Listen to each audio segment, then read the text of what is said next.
نے حرام کیا، تو چیزوں کے حرام قرار دینے میں بھی اللہ نے رسول کا نام اپنے نام کے ساتھ. پھر فرمایا وَلَوْ أَنَّهُمْ رَضُوا مَا آتَاهُمُ اللَّهُ وَرَسُولُهُ، اگر وہ راضی ہو جاتے اس بات میں، اس شے میں جو انہیں اللہ نے عطا کی اور اللہ کے رسول نے عطا کی، تو عطا کرنے میں اللہ نے رسول کا نام اپنے نام کے ساتھ. ارے جب خدا کہتا ہے ما آتاہم اللہ ورسولہ، اللہ اور اللہ کے رسول نے جو عطا کیا اس پر راضی ہو جاؤ. جب خدا اور مصطفیٰ دونوں کی عطا ایک کہتا ہے تو ہم کون ہیں یہ کہنے والے کہ عطا صرف خدا کرتا ہے، مصطفیٰ نہیں کرتا. خدا عطا میں خدا اور رسول کو جوڑتا ہے، تم پھوڑتے ہو. اور پھر ارشاد فرمایا قالوا حسبنا اللہ سیؤتینا اللہ من فضلہ ورسولہ، ان قریب اللہ دے دے گا، اللہ اور اس کا رسول اپنے فضل میں سے. تو فضل کرنے میں بھی اللہ نے رسول کا نام اپنے ساتھ جوڑ دیا. اب دیکھیے ہم کتنا دور چلے گئے. آج کتنے لوگ ہیں جو بات کرتا ہے کہتا اللہ کا فضل ہے. کیا کہتا ہے؟ اللہ کریم کا فضل ہے. بھائی اللہ کا فضل تو ہے، مگر اللہ فضل والا کہتا ہے اللہ اور اس کے رسول کا فضل ہے. وہ فضل دینے والا اللہ کہتا ہے، فرماتا ہے سیؤتین اللہ من فضلہ ورسولہ، اللہ اور اس کے رسول کا فضل ہے. آج اگر یہ کہہ دیا جائے تو شاید ان پڑھ لوگ اور دین کا کام علم نہ رکھنے والے لوگ اور پھر دین پر واز کرنے والے وہ کہیں کہ شرک کر دیا. فضل اللہ کا رسول کا کہاں سے آ گیا؟ بھائی رسول کا کہاں سے آ گیا فضل؟ رسول کا سورہ توبہ کی آیت نمبر 59 سے آ گیا. سورہ توبہ کی آیت نمبر 59 سے آ گیا کہ فضل اللہ کا اور رسول کا فضل ہے. پھر اللہ نے فرمایا واللہ ورسولہ احق ان یردوہ، اور اللہ اور اس کا رسول حقدار ہے کہ یہ لوگ اسے راضی کریں.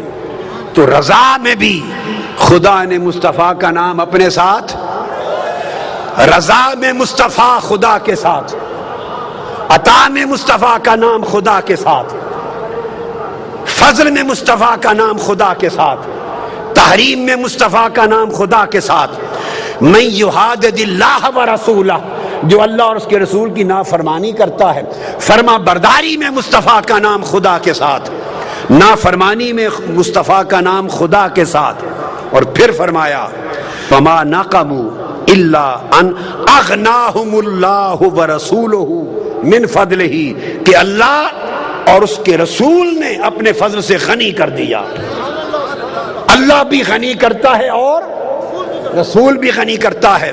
ارے قرآن یہ کہے کہ خدا و مصطفیٰ دونوں غنی کرتے ہیں، اور اگر آج کوئی قرآن کی بات کہے تو وہ کوئی شخص جواب میں کہے نہیں غنی خدا کرتا ہے، مصطفیٰ کا نام لیا تو شرک ہو جائے گا. ارے کون سا شرک اور کون سی توحید؟ تمہیں قرآن کے علم کی ہوا بھی نہیں لگی، ہوا نہیں لگی تمہیں قرآن کی. قرآن کہتا ہے اللہ اور اس کے رسول نے اپنے فضل سے غنی کر دیا. تو غنا مصطفیٰ و خدا کی ایک. پھر فرمایا اذا دعوا الی اللہ ورسولہ، جب بلایا جائے اللہ اور اس کے رسول کی طرف، بلاوا ایک. فرمایا اذا قضى اللہ ورسولہ امرا، جو فیصلہ کر دے خدا اور اس کا رسول تو فیصلہ ایک. انعم اللہ علیہ وانعمت علیہ، وہ اللہ نے اس پر انعام کیا اور میرے محبوب آپ نے انعام کیا. تو انعام خدا اور خدا کے رسول کا ایک. ان الذین یؤذون اللہ ورسولہ، جو لوگ اللہ اور اس کے رسول کو اذیت دیتے ہیں تو اذیت میں ایک. فرمایا جو ان الذین یبایعونک انما یبایعون اللہ، جو آپ کے ہاتھ پر بیعت کرتے ہیں وہ خدا کے ہاتھ پر بیعت کرتے ہیں. ہاتھ مصطفیٰ کے ہاتھ میں دیں مرید خدا کے ہو گئے. قرآن کہتا ہے ہاتھ مصطفیٰ کے ہاتھ میں دیں اور مرید کس کے ہو گئے؟ خدا کے ہو گئے.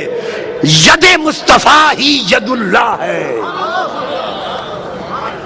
اور تعظیم میں ایک لِتُؤْمِنُوا بِاللَّهِ وَرَسُولِهِ وَتُعَزِّرُوهُ وَتُوَقِّرُوهُ وَتُسَبِّحُوهُ بُكْرَةً وَأَصِيلًا۔ مصطفیٰ کی تعظیم یہی خدا کی تعظیم ہے۔ اور یہ کہنا کہ تو رسول کی بہت تعظیم کرتے ہو، بہت عزت کرتے ہو، بڑھا دیتے ہو، ارے نالائق آدمی، رسول کی بہت تعظیم کرتے ہو، بڑھا دیتے ہو، سوچا نہیں کہ خدا نے رسول کی تعظیم کو اپنی تعظیم بنا دیا ہے؟ رسول کی تعظیم کی کوئی حد ہو تو پھر ہم بڑھانے والے بنے۔ بڑھایا اس شے کو جاتا ہے جس کی حد ہو، حد سے گزر جائیں تو کہتے ہیں بڑھ گئے۔ تعظیم مصطفیٰ کی تو حد ہی کوئی نہیں، بڑھنا کس نے ہے؟ تو تعظیم مصطفیٰ خدا کی تعظیم۔ اگر یہ خیال کریں کہ یہ رسول کا بڑا ادب کرتے ہیں، معاذ اللہ شخصیت پرستی کر دیتے ہیں، ادب میں شرک میں چلے جاتے ہیں، ایسا کہنا قرآن سے جہالت ہے۔ قرآن کہتا ہے یا ایھا الذین آمنوا لا تقدموا بین یدی اللہ ورسولہ۔ کوئی شخص آقا علیہ السلام کے بولنے سے پہلے بول پڑا، کسی شخص نے حضور کے روزہ رکھنے سے پہلے روزہ رکھ دیا، کسی شخص نے آقا کی قربانی دینے سے پہلے قربانی کر دی، ایک عمل رسول کے عمل سے پہلے کر دیا۔ رب نے کہا خبردار، خدا کی بے ادبی نہ کیا کرو۔ بے رسول اللہ بکرے ذبح کرتا ہے؟ اللہ چھترے ذبح کرتا ہے؟ بولیے، اللہ نے تو چھترا ذبح نہ کیا نہ کرنا تھا، تو پہل کیسے ہو گئی اللہ پر؟ اللہ نے نہ روزہ رکھا نہ رکھنا تھا، روزہ بندے نے رکھا تو خدا سے کس طرح پہل ہو گئی؟ اللہ تو بولا نہیں، مجلس میں ایک شخص حضور سے پہلے بول پڑا تو خدا کی بے ادبی کیسے ہو گئی؟ خدا نے اصول سمجھا دیا، لا تقدموا بین یدی اللہ ورسولہ۔ اسے سمجھا دیا تم نے تو مجھے دیکھا بھی نہیں، نہ مجھے سنا، نہ مجھے دیکھا، نہ مجھے چھوا، نہ مجھے سمجھا، اب میری بے ادبی کیسے ہوگی؟ جو مصطفیٰ کی بے ادبی کرتا ہے وہی خدا کی بے ادبی کرتا ہے۔ اور معنی یہ نکلا جو مصطفیٰ کا ادب کرتا ہے وہ خدا کا ادب کرتا ہے۔ اور پھر اللہ نے فرمایا وَلِلَّهِ الْعِزَّةُ وَلِرَسُولِهِ، عزت ساری خدا کی اور مصطفیٰ کی۔ اور عزت غلبے کو بھی کہتے ہیں، غلبہ سارا یا مصطفیٰ کا یا خدا کا۔ تو وہ کہتے ہیں عزت اللہ اور اس کے رسول کی ایک بنا دی، اور محبت فرمایا حب الیکم من اللہ ورسولہ۔ اگر تمہاری محبت اللہ اور اس کے رسول کی محبت سے بڑھ گئی تو ظلم ہوگا۔ تو آپ اندازہ کیجئے کہ اللہ تبارک و تعالیٰ نے ایک اصول وضع فرما دیا، اور وہ یہ کہ سوائے عبادت کرنے کے اللہ نے کوئی شے چھوڑی ہی نہیں جس کے حکم میں اس نے محبوب مصطفیٰ کو اپنے ساتھ شریک نہ کر لیا۔ آپ کو سمجھ آئی بات کی؟ اسی وجہ سے علامہ ابن تیمیہ نے لکھا، جس کو بعض لوگ بہت مانتے ہیں، مقام رسالت اور عظمت رسالت اور شان رسالت کو نہ سمجھنے والے علامہ ابن تیمیہ کا نام بڑے ادب سے لیتے ہیں، بہت مانتے ہیں۔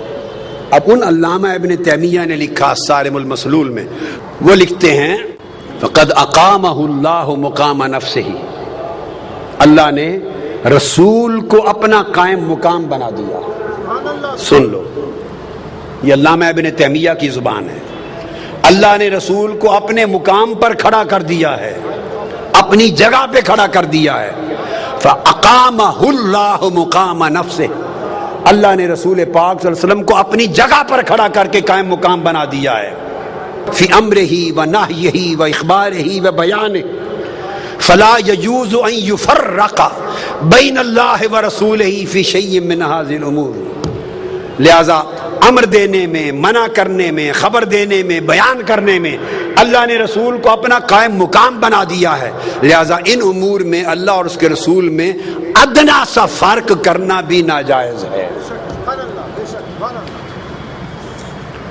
یہ قرآن مجید کا شان رسالت مآب صلی اللہ علیہ وسلم اور توحید اور رسالت کے باہمی تعلق کا ایک پہلو ہے۔ یہاں تک سمجھ گئے؟ اس پہلو کا مطلب یہ ہے کہ اللہ نے سوائے عبادت کے، الوہیت کے، معبودیت کے سوا عبادت نہیں ہے رسول کی، سجدہ نہیں ہے رسول کو، عبادت نہیں ہے رسول کی، رسول الہ معبود نہیں، باقی سب کچھ ہے۔ تو باقی اللہ نے تمام شؤون میں اور احکام میں اپنے محبوب کو اپنے ساتھ ملا دیا۔ یہاں تک قرآن تھا ساتھ ملانے میں، یہ سمجھ آ گئی؟ اب اس سے ایک سٹیپ آگے چلتے ہیں، قرآن اس سے بھی آگے جاتا ہے۔ اب بولیے، یہاں تک تھا ساتھ ملانے میں، اکٹھا ذکر کرنے میں، کیا بولیے نا، اللہ اور رسول کا اکٹھا ذکر کرنا۔ اب کتنے ہیں آج؟ بولیے، یہ بات درست ہے، اللہ رسول کا اکٹھا ذکر کرنے سے کتراتے گھبراتے ہیں کہ لوگ یا نہیں؟ اگر آپ تصدیق کرتے ہیں کہ لوگ گھبراتے ہیں خدا اور مصطفیٰ کا اکٹھا ذکر کرنے میں تو ہاتھ کھڑا کریں، گھبراتے ہیں کہ نہیں لوگ؟ بولیے، آج تبلیغ کرنے والے گھبراتے ہیں کہ نہیں؟ اتنا کھل کر جس طرح قرآن کہتا ہے خدا اور مصطفیٰ کا یکجا ذکر کرنا، کرتے ہیں؟ نہیں، جو ہی ذکر اکٹھا آئے ان کا شرک نکل آتا ہے، ان کا شرک نکل آتا ہے۔ اب یہ تو ایک اینگل تھا، اب اس سے ایک قدم آگے بڑھتا ہوں۔ اب آگے چلیے، آج بتانا چاہتا ہوں کہ قرآن شان رسالت میں کہاں تک جاتا ہے، کہاں جاتا ہے قرآن۔ آج کی نشست کے بعد آپ کو فیصلہ کرنا ہوگا، اگر قرآن کو ماننا ہے، قرآن پر ایمان ہے، تو شان رسالت مآب کو اس طرح ماننا ہوگا جو کہہ رہا ہوں، اور اگر اس طرح نہیں مانتے تو قرآن سے پھر ہٹ جانا ہوگا۔ اب اس سے آگے دیکھیے، 7 مقامات میں نے قرآن مجید میں ایسے دیکھے، یہ تو تھے 100 مقامات، یہ کتنے تھے؟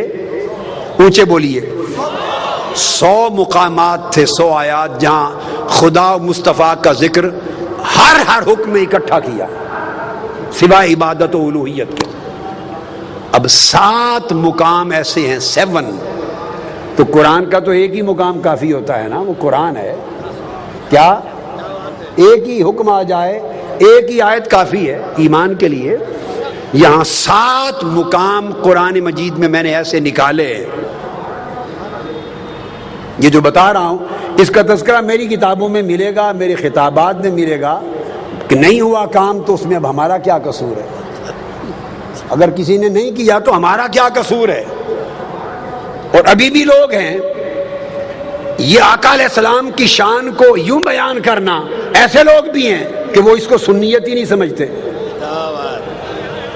خدا جانے ان کی سنیت کیا ہے، آقا کی شان ان کی سنیت نہیں ہے۔ اب ہمارا عقیدہ قرآن کی روح سے کیا، سنیے ایک قدم آگے۔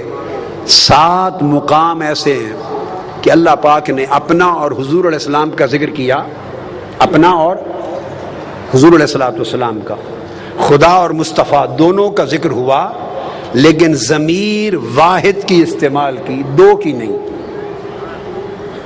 ذکر 2 کا کیا اور ضمیر واحد کی۔ ابھی میں آپ کو سمجھاتا ہوں، پوری بات سمجھ میں آ جائے گی۔ میں ایک جملہ بولوں گا اردو میں، پھر ایک جملہ بولوں گا انگلش میں، تاکہ آپ کو مثال کی سمجھ آ جائے۔ آپ بتائیں گے کہ جو جملہ میں نے بولا وہ صحیح ہے یا غلط ہے گرامیٹیکلی۔ اب اردو میں بولتا ہوں۔ حضرت کاظم پاشا اور سید معین الدین اجمیری میرے پاس آ گیا ہے۔ حضرت کاظم پاشا اور سید معین اجمیری میرے پاس آ گیا ہے، یہ جملہ صحیح ہے یا غلط ہے؟ اونچا بولیے بھائی، کیا غلطی کر دی میں نے؟ کیا کہنا چاہیے تھا؟ کیونکہ 2 کی بات ہے نا، آ گیا ہے تب کہتے ہیں جب ایک کی بات ہو۔ یعنی اگر میں کہتا سید راحت حسین